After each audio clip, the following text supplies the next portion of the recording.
It's finally time for us to hunt for an exotic toy so we can see just how good they are. We have 2 mythics, 2 legendaries, and 2 epic toys currently. If we get one more epic toy, we will finally be able to fuse them all into an exotic toy. 1 rare and 9 commons will do the trick for us. So let's see what we get in this free and multi-summon that we've saved up.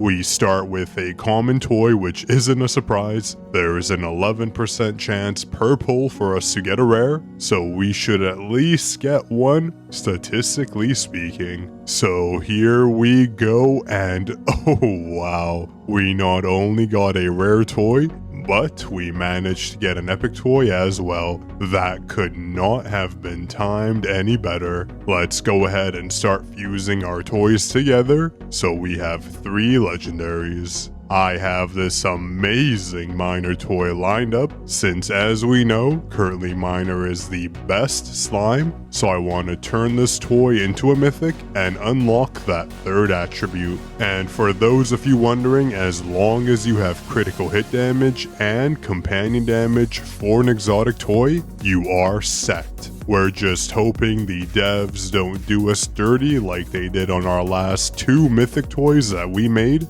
which both unfortunately ended up with gold obtain. And you can definitely bet I triple checked that I chose the right miner toy. I don't want to fuse them in the wrong order, and trust me when I tell you that I sat at the fusion screen for ages until I finally mustered up the courage to check the 3rd attribute. At this point, anything other than gold obtain will be a win in my books. Okay, for the big reveal, we ended up unlocking, alright, movement speed, I'll take it. Running to the enemies faster does let you do more damage, so I can't complain here. It is certainly better than gold obtain, so I'll roll with it. Now it's time to fuse our mythic toys together to unlock this beautiful exotic miner toy. As we can see, the max toy level is increased to 140, and the skill damage for miner is up by 50%. I leveled up the mythic miner toy to level 101 just to see if upgrading to exotic changed any of the base stats other than the miner skill damage. So let's go ahead and fuse these toys together. If you didn't know, when you do fuse toys,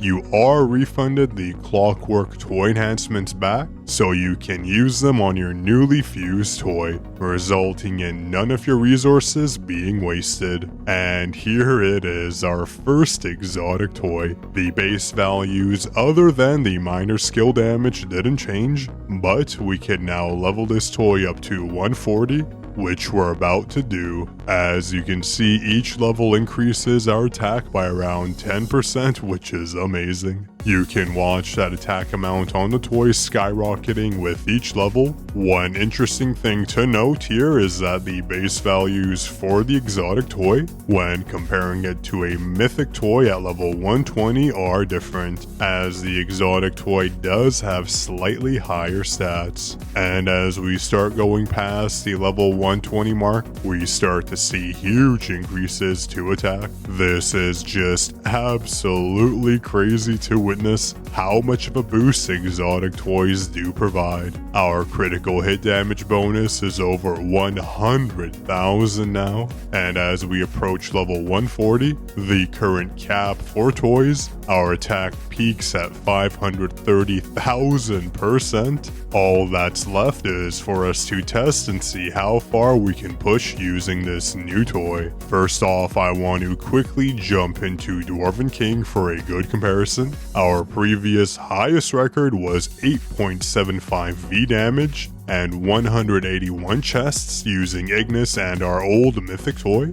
But if we hop into battle now, we hit a new record of 114 V damage, and we managed to claim 185 chests. That's 13 times more damage than before. Jumping into a stage boss battle, the first boss is blown away, as are all the following stage bosses. Their health is instantly melted enchanted, reduced to ashes by Miner's slime skill, as he shows them no mercy at all. This is why it's so vital to get a good toy in Legend of Slime, because it really does make or break your damage output, considering it is the highest source of damage in the game currently. Now, for the astute among you, you've probably noticed we're almost at that Inferno 3 mark. We've literally blasted through Inferno 2 Stage 9, and we've moved on to Inferno 2 Stage 10 easily. As we get further into the stages, however, all good things must come to an end.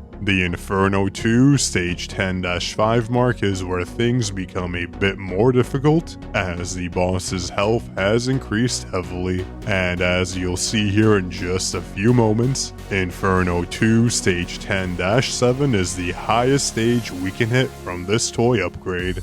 But I'm not stopping there. I have this bundle of slime tiers that I'm ready to use, and keeping on the theme of Miner, we're going to promote him to level 120 and see if we can push just a bit further into Inferno 3. Miner's promotion gave us a damage difference of 35% as expected, so let's jump back into battle as we're able to squeeze a few more stages out. But unfortunately, it does look like we're going to be stuck at the Inferno 2 Stage 10-9 mark, but that just means in the coming days we're definitely going to hit Inferno 3. I could easily hit that mark by using a few million gems on summoning weapons and bringing my mythic weapon to level 100, but I just don't feel the need to rush to it right now, since we don't really get any achievements for hitting Inferno 3 early,